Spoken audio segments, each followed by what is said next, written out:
अस्सलाम वालेकुम, doctor Jabir here. अगर आप इन 3 चीज़ों पे अमल नहीं करेंगे तो आपका वज़न दोबारा बढ़ेगा, ठीक है? जो कि आपने बहुत मेहनत से कम किया है, आप अपने वज़न को मेंटेन नहीं कर पाएंगे। हत्ता कि अगर आप जो है ना से हेल्दी या सेहतमंद चीज़ें भी खाएंगे, ठीक है? और ये सबसे कॉमन क्वेश्चन है जो कि लोग मुझसे पूछते हैं कि डॉक्टर साहब वज़न कम करना हमारे लिए इतना मुश्किल नहीं है जितना उसको मेंटेन करना, ठीक है? तो पहले कि मैं आपको इन 3 चीज़ों के बारे में बताऊंगा, मैं आपको कुछ चीज़ें बताता हूँ, ठीक है, कि वज़न को कैसे कम करनी है। क्योंकि अगर आप गलत तरीके से वज़न कम करेंगे तो फिर वो बढ़ेगा भी। तो इसीलिए कभी भी शॉर्टकट के पीछे मत पड़े। वज़न को कम करने के लिए शॉर्टकट के पीछे मत बढ़े। और इसका रीज़न ये है कि देखिए हमारी बॉडी इंतहाई कम्प्लेक्स है। अल्लाह ने हमें अशरफुल मखलूक़ात क्यों कह दिया है? क्योंकि हम कम्प्लेक्स है, ठीक है। तो इसीलिए वो जो है ना, आप एक मेडिकेशन के थ्रू उसको धोखा नहीं दे सकते हमारी बॉडी को। तो कभी भी मेडिकेशन और शॉर्टकट के पीछे मत पड़े, क्योंकि मार्केट में जो है ना बहुत ज़्यादा सप्लीमेंट भी अवेलेबल है कि इससे आपका 1 मंथ में जो है ना 10 kg वज़न लॉस हो जाएगा। लेकिन उसमें मसला ये होता है कि उस मेडिकेशन से या उस सप्लीमेंट से आप तो वज़न लॉस कर लेते हो, लेकिन उसमें आपका मसल लॉस भी हो जाता है, ठीक है, और आपका बेली फैट स्टिल भी होता है। तो जैसे आप नॉर्मल खाने पे शिफ्ट हो जाते हो तो आपका वज़न बहुत ज़्यादा जल्दी बढ़ जाता है, ठीक है। और दूसरी कि कभी भी एक्सट्रीम कैलोरी रिस्ट्रिक्शन डाइट पे मत जाइए, ठीक है। क्योंकि मैंने लोगों को देखा है जो कि बहुत ज़्यादा कम खाना खाते हैं, लेकिन वो भी गलत, ठीक है, प्रोसेस चीज़ें अक्सर खाते हैं, ब्रेड वगैरह ये चीज़ें जो है ना अपनी डाइट में खाते हैं और ये सोचते हैं कि उनका वज़न कम होगा। हालांकि उनका शुरुआत में वज़न कम हो जाता है, लेकिन बाद में उसका वज़न रुक जाता है, ठीक है। और फिर हमारे पास आते हैं कि डॉक्टर साहब बाद में मेरा वज़न कम हो रहा था लेकिन अब बिल्कुल स्टक हो चुका है, ठीक है। तो इसका मेन रीज़न ये है कि जब आप जो है ना एक्सट्रीम कैलोरी डेफिसिट डाइट में जब पे जाते हो तो आपकी बॉडी को जो है ना उसमें सेंसिंग मैकेनिज़्म होता है। वो ये सोचता है कि देखें शायद इन्वायरमेंट में जो है ना फूड की कमी है या कोई कात वगैरह स्टारवेशन आ गया है, ठीक है। तो इसीलिए वो अपने मेटाबॉलिज्म को भी लोअर कर देता है, ठीक है। लोगों को जब डाइट प्लान देता हूँ तो मैं शुरुआत में उसकी बॉडी के हिसाब से जो है ना अच्छा खासा कैलोरी देता हूँ, ठीक है। बाद में उसकी कैलोरी को जो है ना धीरे धीरे कम कर देता हूँ, लेकिन उसमें होल फूड होते हैं, कार्बोहाइड्रेट में इस पर अक्सर जो है ना छुड़वा देता हूँ, ठीक है। तो इसीलिए इन चीज़ों का ख्याल रखें। अगर आप गलत तरीके से वज़न कम करेंगे तो जल्दी भी बढ़ेगा, ठीक है। जैसे आप नॉर्मल खाने पे शिफ्ट हो जाएंगे आपकी बॉडी जो है ना ऑलरेडी उनको मालूम होगा कि हम एक काट से गुजरे हैं या स्टार्वेशन पीरियड से, तो इसीलिए हमें अब दोबारा वज़न बढ़ाना चाहिए, ठीक है।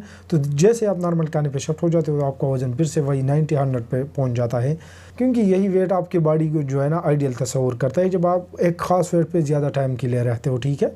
जैसे कि अगर आपका वेट जो है ना 90 या 100 kg है बहुत ज़्यादा टाइम के लिए, 5-10 साल के लिए, तो आपकी बॉडी फिर यही इसको जो है ना आइडियल कंसिडर करते हैं कि आपके लिए आइडियल वेट भी 90 या 100 kg है, ठीक है।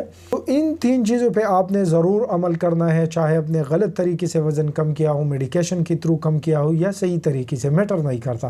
लेकिन अगर आप इन 3 चीज़ों पे अमल करेंगे तो आपका वज़न भी मेंटेन होगा और आपका वज़न दोबारा नहीं बढ़ेगा, ठीक है। इसमें पहला है कि कभी भी उस तरह खाना मत खाए जैसे आप पहले खा रहे थे, ठीक है। अक्सर लोग सोचते हैं कि देखिए अगर हम वज़न कम करेंगे तो फिर वैसे ही खाना हम खाएंगे, लेकिन ये बात गलत है, ठीक है।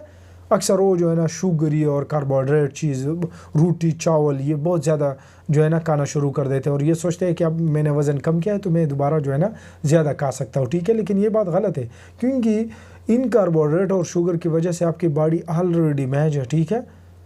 तो इसीलिए कभी भी दोबारा जो है ना वही रोटी और चावल की तरफ मत जाए, ठीक है। अगर आप खाना भी चाहते हैं तो एक ख़ास मकदार में आप खा सकते हैं, बहुत ज़्यादा आप नहीं खा सकते। आपकी बॉडी ऑलरेडी इंसुलिन रेजिस्टेंट है, डैमेज है, आपकी बॉडी में हार्मोन इम्बैलेंस है। जैसे आप जो है ना उस रोटी और चावल को खाएंगे तो आपका वज़न ज़रूर दोबारा बढ़ेगा, ठीक है। रोटी और चावल की जगह आप क्या खा सकते हैं? आप जो है ना चिकन खा सकते हैं, गोश्त खा सकते हैं, दही खा सकते हैं, अंडे खा सकते हैं, ठीक है। सब्ज़ी या सलाद, ये चीज़ें जो है ना ये बिल्कुल हेल्दी चीज़ें आप खा सकते हैं, ठीक है। सेकंड कि आपने इंटरमिटेंट फास्टिंग करनी है, ठीक है। इंटरमिटेंट फास्टिंग का मकसद ये है कि आपने वक्त पे से जो है ना रोज़ा रखना है। वक्त पे का मतलब ये है अगर आप जो है ना शाम के 6 बजे खाना खाते हो, ठीक है, और सुबह के 10 बजे आप जो है ना फिर ब्रेकफास्ट या पहला खाना खाते हो, तो इसका मतलब ये है कि आपने 16 आवर फास्ट की, ठीक है। और फिर वही 8 आवर जो है ना आपके लिए ईटिंग विंडो है, ठीक है। उसमें आप जो है ना 1 या 2 मील ले सकते हैं, इससे ज़्यादा मत ले। इसको हम इंटरमिटेंट फास्टिंग कहते हैं, ठीक है। तो आपने ये ज़रूर करनी है, क्योंकि अगर आप जो है ना बार बार खाना खाएंगे और बॉडी को रेस्ट नहीं देंगे तो आपकी बॉडी जो है ना फिर से स्टोरेज मोड में चली जाएंगी, ठीक है। हार्मोन आपके इम्बैलेंस हो जाएंगे, इंसुलिन रेजिस्टेंट आपको होगा, ठीक है। तो कोशिश करें कि इंटरमिटेंट फास्टिंग ज़रूर करें और कि आप जो है ना एक्सरसाइज भी करें, क्योंकि एक्सरसाइज की वजह से जो है ना आपकी जितनी मसल लॉस हो चुकी है या मेडिकेशन की वजह से या एक्सट्रीम कैलोरी डेफिसिट डाइट की वजह से, तो उसकी वजह से आपका बेसल मेटाबॉलिक रेट जो है ना स्लो हो जाता है। तो जैसे ही आप एक्सरसाइज शुरू कर देते हो आपका मसल फिर से बिल्ड हो जाएगा, ठीक है, पट्टी फिर से बिल्ड हो जाएगी और आपका बेसल मेटाबॉलिक रेट या मेटाबॉलिज्म जो है ना बूस्ट हो जाएगा, ठीक है। इवन कि अगर आप जो है ना फिर 400-500 कैलोरी ज़्यादा भी खाएंगे तो आपकी बॉडी जो है ना उसको एडजस्ट कर सकती है, ठीक है। जैसे कि अगर एक बंदे के पास जो है ना 2-3 kg मसल ज़्यादा है तो उसके के लिए एनर्जी जो है ना ज़्यादा रिक्वायर्ड होती है। इसीलिए हम अगर मेल यानी मर्द को डाइट देते हैं तो उसमें अगर हम ज़्यादा कैलोरी भी डालते हैं तो उससे इसका वज़न जो है ना लॉस हो जाता है, लेकिन फीमेल के लिए हमने जो है ना थोड़ा सा और भी कैलोरी डेफिसिट बनाना होता है। रीज़न क्या है, क्योंकि फीमेल के पास जो है ना पट्टे और मसल इतना ज़्यादा नहीं होते, ठीक है। तो एक्सरसाइज ज़रूरी है और इसके साथ जो है ना अपनी स्लीप को भी इम्प्रूव करें, स्ट्रेस को जो है ना लोअर करें, क्योंकि अगर आपको स्लीप और स्ट्रेस का इशू है तो इसकी वजह से भी आपका वज़न दोबारा बढ़ सकता है, ठीक है। Thank you. Here is a quick review कि हमने एक प्रोग्राम को लॉन्च किया है जिसका मेन मकसद है लोगों की खून में हार्मोन को बैलेंस करना। जब आपके खून में हार्मोन बैलेंस हो जाता है, खासकर इंसुलिन, तो आपका वज़न भी आसानी से कम हो जाता है विदाउट हंगर, क्योंकि इंसुलिन जो है ना एक स्टोरेज मालिक्यूल है जो कि आपका वज़न बढ़ाता है, ठीक है। और आपको जितनी भी मसले हैं जैसा कि शुगर, ब्लड प्रेशर, दिल की बीमारियाँ, दिमागी मसाइल, PCOS और फैटी लीवर, तो भी इंशाल्लाह काफ़ी हद तक जो है ना आप रिवर्स कर सकते हैं। तो अगर आप ज्वाइन करना चाहते हैं तो आप हमें व्हाट्सएप कर सकते हैं। Thank you.